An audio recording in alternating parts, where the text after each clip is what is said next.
58, 59, changement de carte, 1h15, 1h30. Si vous voulez que votre enfant réussisse, cela nécessite beaucoup de travail et de la discipline, dans tous les domaines.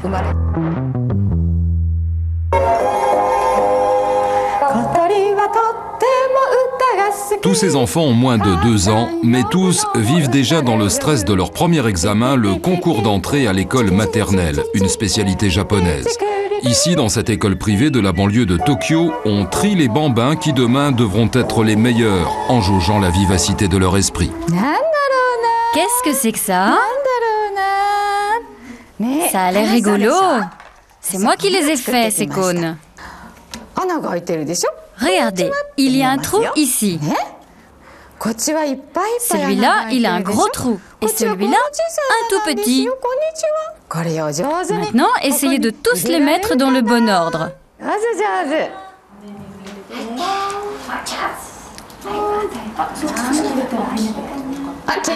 Bravo, très bien. Très bien, bravo, Kintaro. Très bien. Les mamans, vous avez le droit de les aider pour saisir les plus gros. C'est très bien. Voilà, comme ça. Très très bien.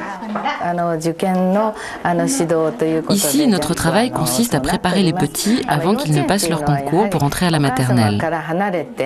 Ce que les enseignants des maternelles recherchent, ce sont des enfants, par exemple, qui ne pleurent pas quand leur maman les quitte et les laisse seuls à l'école. Pendant le concours, si un enfant n'est pas capable d'écouter avec attention la maîtresse, eh bien, il n'est pas accepté. Grâce à notre méthode, les enfants sont beaucoup mieux familiarisés avec l'environnement scolaire. Et surtout, on leur donne la possibilité de se débrouiller plus facilement tout seuls, d'être beaucoup plus autonomes. Voilà, c'est fini. Au revoir. Oh, toi, je vois que tu veux encore étudier. Oh oui.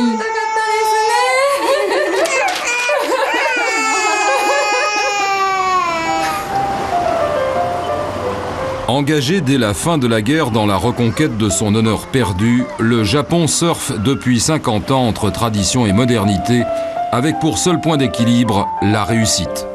Au cœur du système, l'éducation des enfants. À peine nés, ils sont enrégimentés dans une course de fond qui doit faire d'eux les meilleurs dans toutes les disciplines.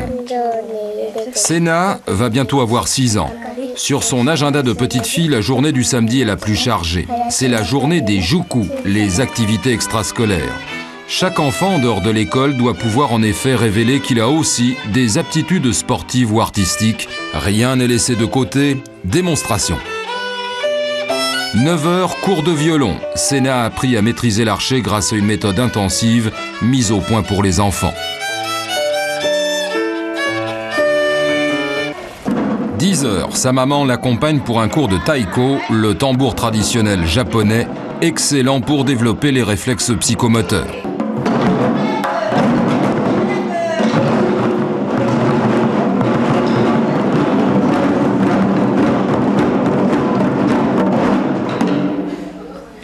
Midi, on se dépêche pour la leçon de danse classique. Ici, on estime que c'est la meilleure école de la rigueur, de la discipline, de la patience pour les enfants.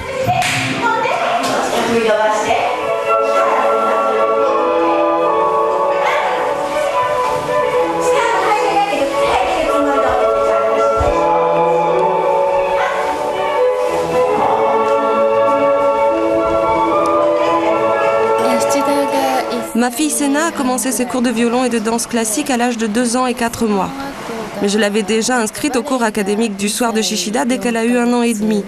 Et comme il lui reste du temps, le dimanche, elle fait aussi de la natation. Chérie, dis-nous ce que tu préfères. La natation. En anglais, on dit swimming. Mon souhait, c'est de lui donner un maximum de possibilités dans la vie. Je veux aussi qu'elle comprenne qu'il faut travailler toujours très dur pour pouvoir réaliser ses rêves, pour arriver dans la vie. Si elle trouve sa voie, je ferai le nécessaire pour qu'elle réussisse. Si elle veut étudier, elle ira dans la meilleure école. Si elle veut être danseuse professionnelle, je l'inscrirai très certainement en France dans un cours, ce qui lui permettra en même temps d'apprendre à parler le français. Dernière étape d'une journée déjà très chargée, 2 heures de cours de stimulation du cerveau à l'école Shishida. Ici, on applique une méthode d'enseignement révolutionnaire qui a tout de suite plu aux parents, car elle est censée rendre plus performants leurs enfants. Bonjour, nous sommes quel jour? 25 avril. Où cela? À Tachikawa. Et le temps est couvert. Et maintenant, nommez ces symboles et répétez. Temple, temple. Chanderie, chanderie. Usine, usine. Oxygène, oxygène. Fluorine, fluorine. Aluminium, aluminium. Soufre, soufre.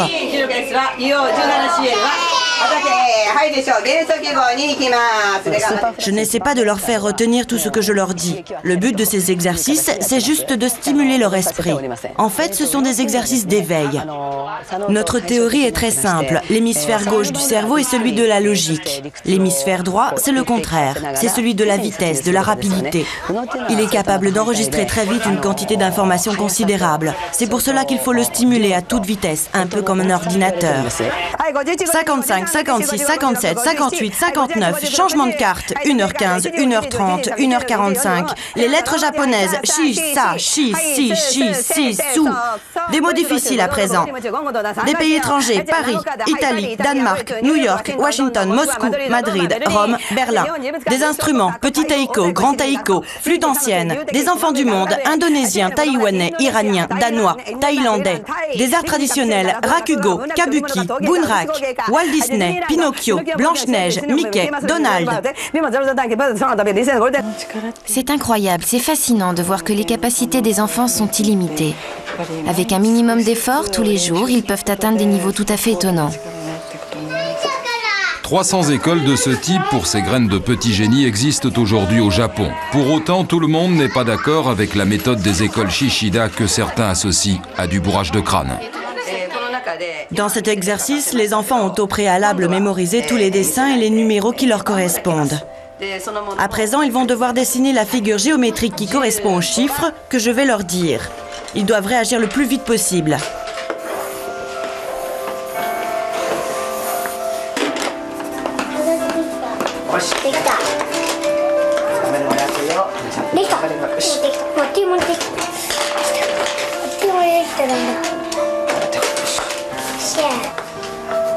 Autre exercice, fastidieux celui-ci, la mémorisation d'une suite de 1000 chiffres.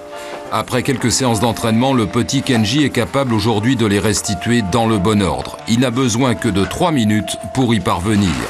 Un exercice devenu pour lui purement mécanique. Le système d'éducation au Japon est le même depuis longtemps. Il n'a pas bougé. Il repose toujours sur le même principe. Il faut passer un examen pour aller dans les meilleures écoles, puis passer un autre examen pour aller dans la meilleure université si l'on veut, au bout du compte, espérer décrocher le meilleur emploi. Ici, nous, on prône une sorte d'équilibre entre savoir et créativité. Témoin de l'évolution de l'éducation au Japon, Annie Vercouter, une Française mariée à un Japonais. Elle vit à Tokyo depuis 25 ans. Je crois que ce qui m'a vraiment frappé, c'est à quel point systématiquement ils recherchent un développement de toute la personnalité de l'enfant. Autrement dit, intellectuelle, mais aussi physique, esthétique, morale. Tous les aspects de la personnalité sont inclus dans la scolarité et inclus de façon très systématique. Je pense personnellement que tout ce travail pour l'épanouissement des enfants, tous les aspects de la personnalité, fonctionne particulièrement bien dans le primaire. À partir du collège, ça devient plus difficile parce qu'il y a l'échéance des concours à 3 ans, etc., etc. Et c'est dans les collèges aussi que les problèmes se posent de façon plus sérieuse, quoi. Embrigadés dès leur plus jeune âge dans un système qui ne laisse rien au hasard, les jeunes Japonais n'ont d'autre obligation que de réussir. Seule la notation de leurs résultats décidera de leur avenir. Ryoko a 17 ans. Au Japon, elle fait figure de lycéenne modèle. Un parcours sans faute, depuis l'école préparatoire à la maternelle jusqu'au collège.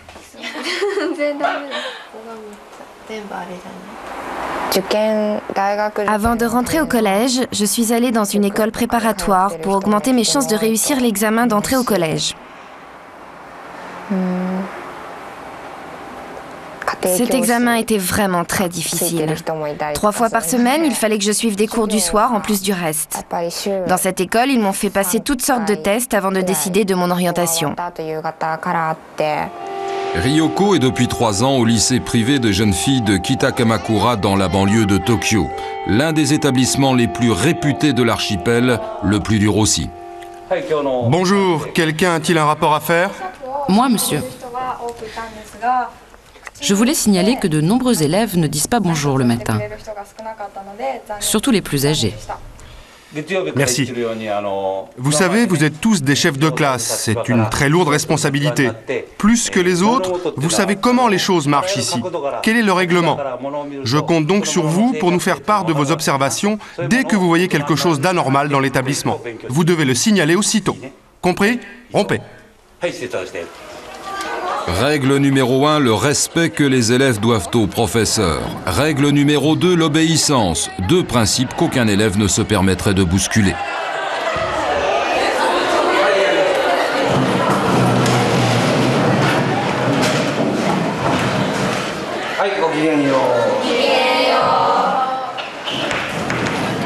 Pendant les cours, personne ne pose de questions au professeur. Ce serait perçu comme la volonté de se distinguer. La règle numéro 3, en effet, est de se fondre dans le groupe. On m'avait dit avant de venir au collège que la discipline y était très sévère, mais je ne m'attendais pas à ce que le règlement soit aussi dur. Ça n'a pas été simple au début, mais après quelques mois, j'ai fini par m'y habituer. Vous savez, les règles sont très précises. Par exemple, lorsque vous croisez une personne plus âgée, vous devez obligatoirement la saluer respectueusement, sinon vous êtes puni. Comme dans tous les établissements scolaires au Japon, l'uniforme très sobre est de rigueur. L'occasion, là encore, de gommer les différences. Pour la coiffure, la règle est simple. Les cheveux ne doivent en aucun cas toucher les épaules. S'ils dépassent, s'ils sont trop longs, on est obligé de se faire des couettes ou des tresses. Sinon, on est puni.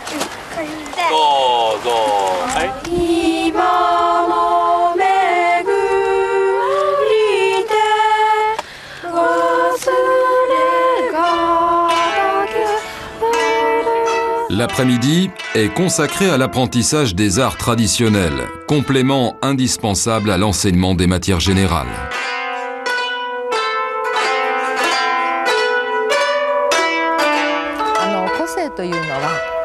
Les gens disent qu'un enfant a sa propre personnalité dès la naissance. Moi, je pense que si vous ne faites rien pour aider cette personnalité à s'épanouir, cet enfant n'arrivera à rien d'extraordinaire.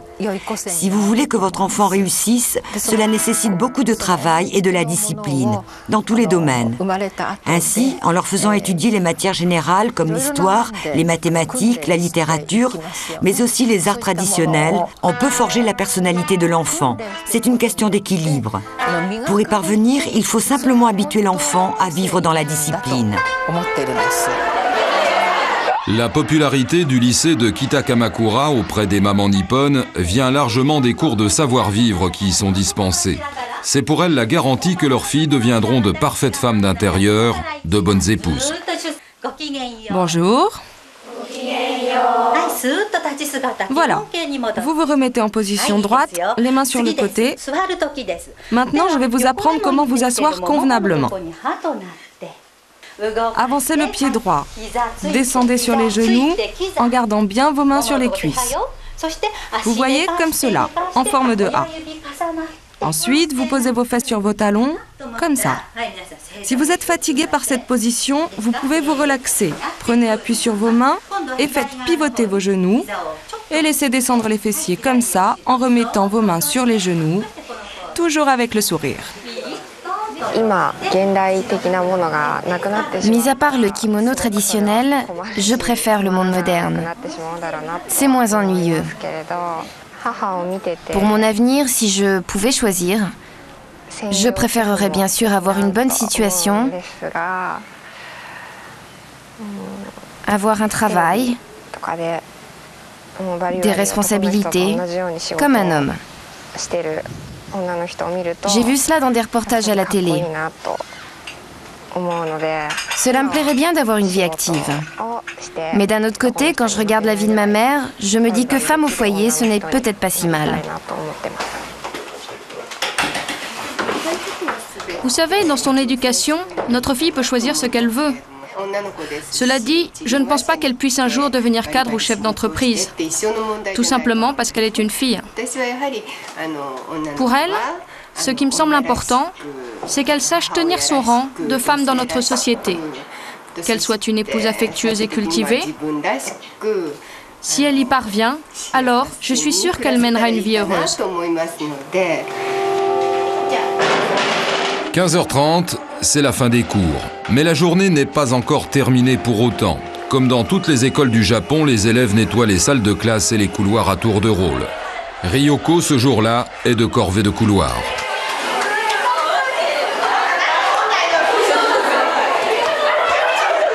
Ni révolte, ni insoumission, même si parfois, à la sortie du lycée, ces jeunes filles se permettent de commenter entre elles les excès d'un système basé aussi sur la délation. Tu sais ce qu'elle m'a dit, la chef de classe? Quand tu nous as rejoints tout à l'heure? Oui, eh bien, elle m'a dit, viens ici. Pourquoi tu n'as pas ton badge? Je lui ai dit que je l'avais perdu. Elle m'a alors menacée de me dénoncer. Quoi? Elle t'a dit ça? Oh la vache!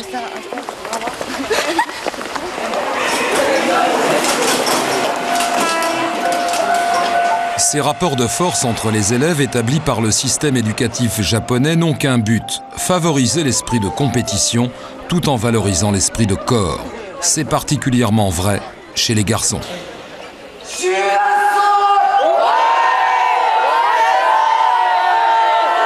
Nous sommes dans un club de baseball à un Bukatsu, au lycée d'Omiya, au nord de Tokyo. Tous les soirs, 7 jours sur 7, l'équipe junior du club suit un entraînement intensif sous le regard impitoyable du coach, le professeur.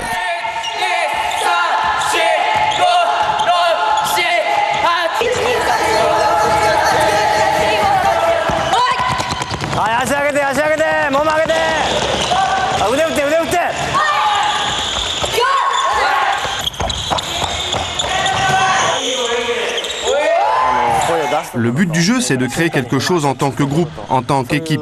Et pour arriver à ça, il faut beaucoup de discipline. C'est bien pour ça qu'il ne faut pas avoir peur de leur crier dessus, pour les motiver. Ici, il n'y a pas de vedette, jamais. Mais au contraire, un sens très poussé du sacrifice pour le groupe, ce qui est très beau en soi. Mais si un joueur se présentait avec une mèche rouge dans les cheveux, que se passerait-il? Je serais très dur avec lui, parce qu'un Japonais doit avoir les cheveux noirs. Ici, il n'y a pas de place pour la mode.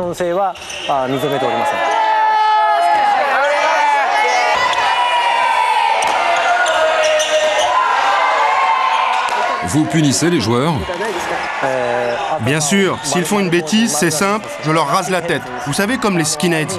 Ce n'est pas spécialement pour l'isoler du groupe, pour l'humilier, même si je sais que les autres vont se moquer de lui.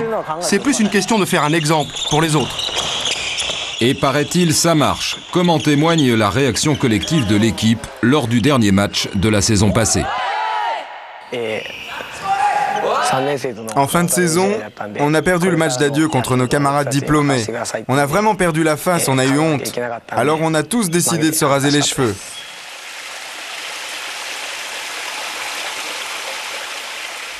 Ken est le capitaine de l'équipe. À 15 ans, il mène une vie réglée à la minute près. Les week-ends, il ne connaît pas. Tous les jours, il se lève à 6h15 précise. À peine réveillé, il doit ranger sa chambre pour ensuite participer aux tâches collectives de la maison.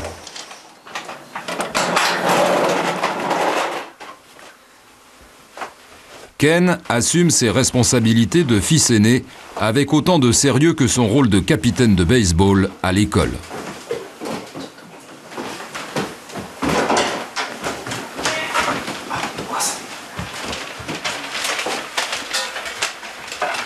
Sous-directeur de collège, son père Tetsu Toida applique chez lui pour son fils la même discipline qu'il impose à ses élèves.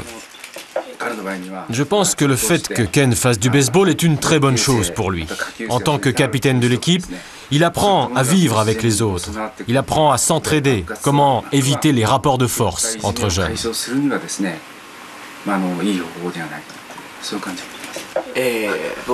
Oui, enfin, l'entraîneur m'encourage aussi à crier sur les plus faibles.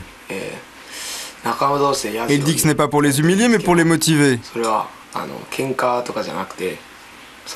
Moi, je veux être de toute façon un capitaine sévère.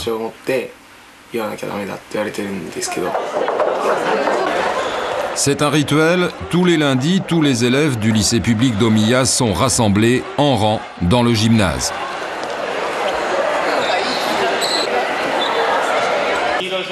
Pour Ken, le jour de gloire, il va être investi du titre de chef de classe.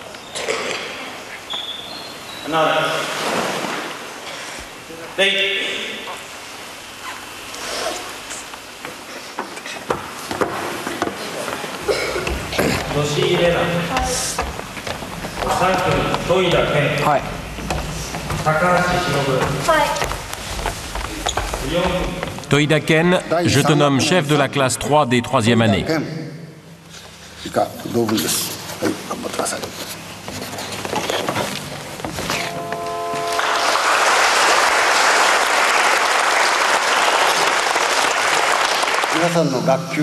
Mes chers enfants, je voudrais vous dire que pour former des classes homogènes, il faut apprendre à gérer vous-même les problèmes entre vous.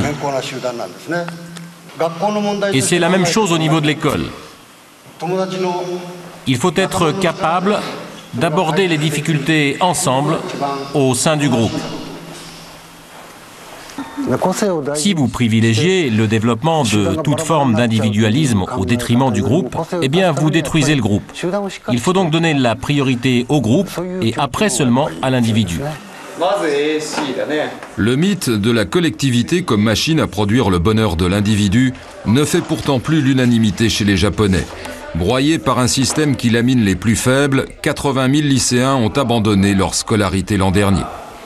Je pense que les enfants qui ne tiennent pas le coup sont ceux qui n'ont pas réussi à s'intégrer dans la classe. Autrement dit, c'est pas tant qu'ils soient mauvais en maths ou en japonais ou autre chose, ou nuls en gymnastique, que le fait qu'ils n'ont pas réussi à trouver des amis, à s'intégrer. Et je crois que c'est ça qui les mène plus au désespoir, à abandonner l'école, que le fait, par exemple, d'avoir de mauvaises notes ou de mauvais résultats. Symbole du malaise actuel de l'éducation japonaise, l'agoraphobie développée chez certains adolescents, ou l'angoisse d'affronter l'extérieur. Exclus du système, ces jeunes vivent cloîtrés chez eux sans jamais sortir, parfois pendant des années.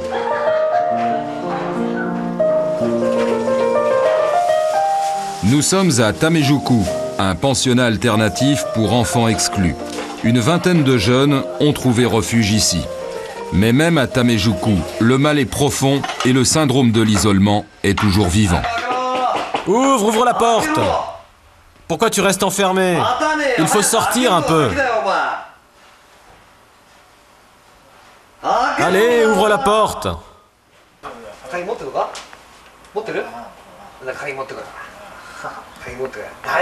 Cela ne sert à rien, tu vois, parce que c'est moi qui ai la clé.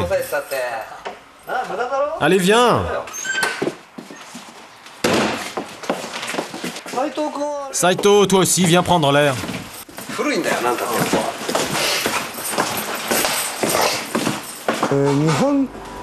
Au Japon, on est tous élevés de la même manière, avec cette idée d'égalité qui interdit à quelqu'un d'être différent des autres. Ces jeunes, eux, ont décidé de s'enfermer, de se cacher, parce que la société ne les accepte pas comme ils sont. Ici, c'est un refuge pour eux. C'est le seul endroit où ils n'ont pas honte d'eux-mêmes. Tamejuku est ce qu'on appelle au Japon une école ouverte. Aucune activité n'est obligatoire. Le pensionnat coûte aux parents de ses élèves plus de 10 000 francs par mois. Le reste du financement est assuré par des petits boulots que l'école réalise en sous-traitance pour des entrepreneurs locaux.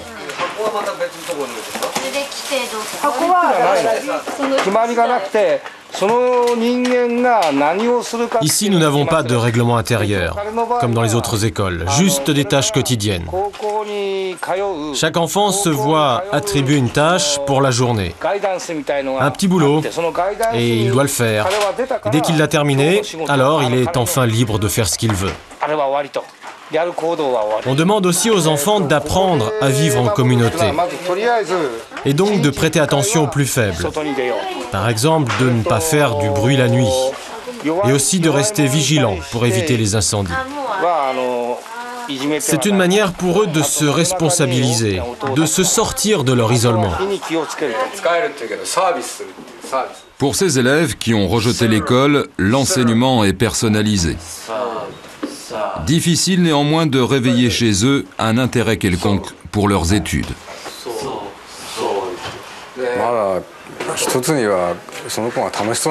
Pour moi, la meilleure récompense que puissent m'offrir mes élèves, c'est lorsque je vois chez eux une réaction, un sourire ou lorsqu'ils me disent merci. Ça, c'est très encourageant. Mon objectif, c'est de les aider à passer leur diplôme en fin de scolarité. En fait, ce que j'espère surtout, c'est de pouvoir leur redonner confiance, en quelque sorte les motiver. Ce que je veux, c'est leur redonner le goût à la vie. Qu'ils reprennent contact avec la société. Saito, pensionnaire depuis 2 mois, vient tout juste de reprendre ses études, à peine 2 heures par jour. Enfermé depuis 3 ans, il refusait de sortir de chez lui au grand désespoir de ses parents. Aujourd'hui encore, il est très marqué par le rejet dont il a été victime. Quand j'étais à l'école, tout le monde m'ignorait. À chaque fois que j'essayais de parler à mes camarades de classe, ils me rejetaient. Ils me repoussaient. J'ai essayé plusieurs fois et puis un jour, ils m'ont dit de la fermer, sinon ils me casseraient la gueule. Alors j'ai eu peur. Je me suis senti tellement seul. C'était très dur.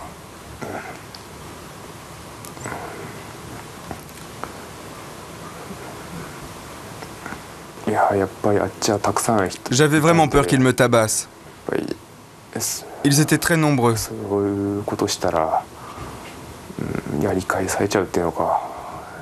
Le pire, c'est que je ne pouvais rien dire aux profs.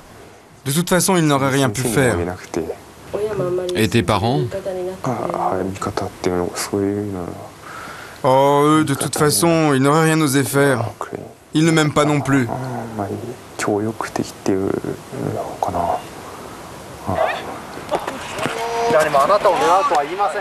Sur le stade de Tamejuku, on réapprend doucement à vivre en société à tous ces jeunes.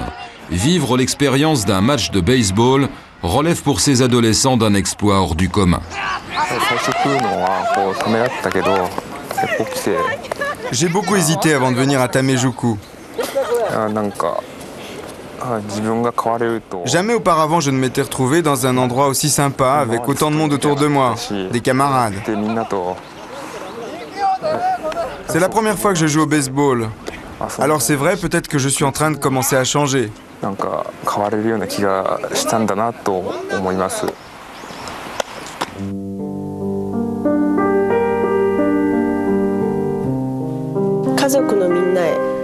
À mes parents, à mes amis, merci pour ces 14 années passées avec vous. Depuis la classe de 6e, j'ai été victime de cruauté. Cette année a été la pire de toutes. Régulièrement, je me suis fait racketter. Aujourd'hui, ils m'ont dit de leur apporter 5 000 francs avant lundi, 4 000 francs au minimum. Je m'excuse de ne pas pouvoir donner les noms de ceux qui m'obligent à voler. Je n'ai pas l'argent et j'ai donc décidé d'en finir. Papa, merci pour le voyage en Australie. Maman, merci pour les bons repas. Au revoir.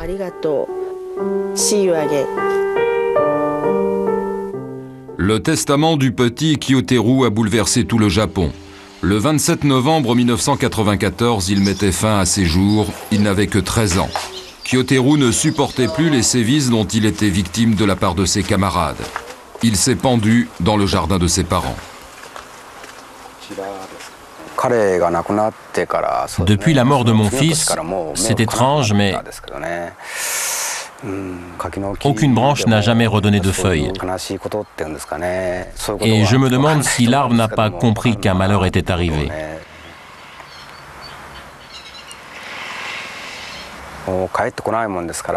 Le jour de son suicide, Kiyoteru n'était pas rentré à la maison. C'est sa mère qui l'a retrouvé pendu à l'arbre. Elle m'a annoncé la nouvelle, mais je ne comprenais pas.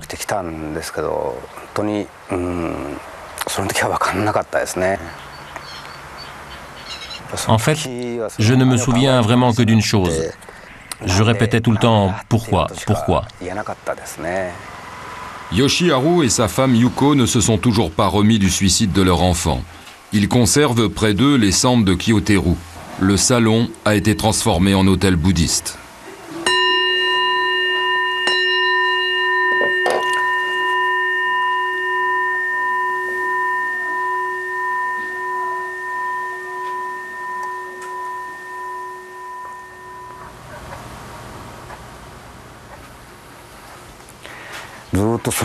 Depuis 3 ans, sa chambre est restée telle qu'il l'avait laissée. Sauf tout ce courrier, bien sûr, que l'on continue à recevoir de partout. 3 jours après les funérailles, son frère a retrouvé son journal intime. En le lisant, j'essaye de comprendre ce qui s'est vraiment passé. J'ai tellement de regrets de ne m'être aperçu de rien.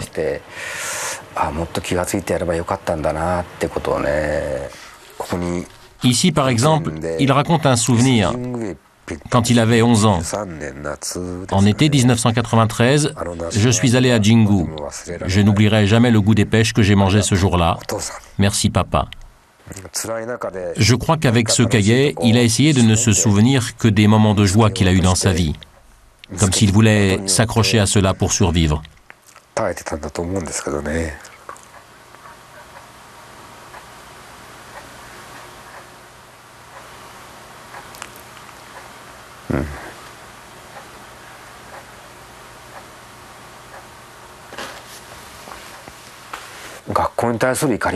Je suis très en colère contre son école et ses professeurs.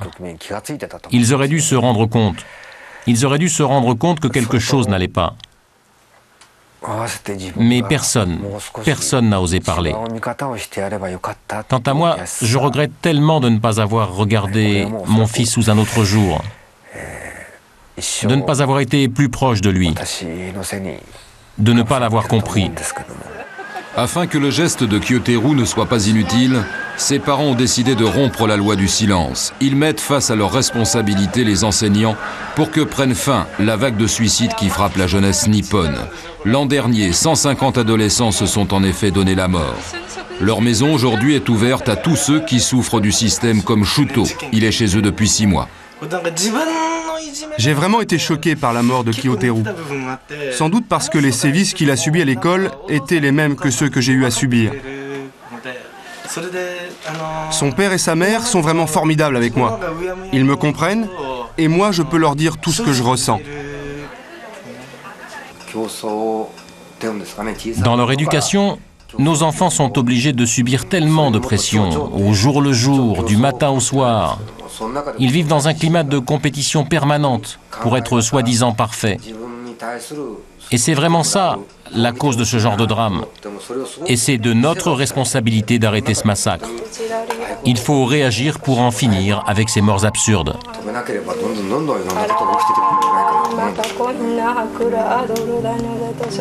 Les autorités japonaises, après un long silence sur cette vague de suicides, commencent enfin à reconnaître l'étendue du problème. Mais pour l'instant, en pleine crise économique, le pays a d'autres priorités que le mal-d'être de toute une génération d'adolescents. Et pourtant, le mal est profond.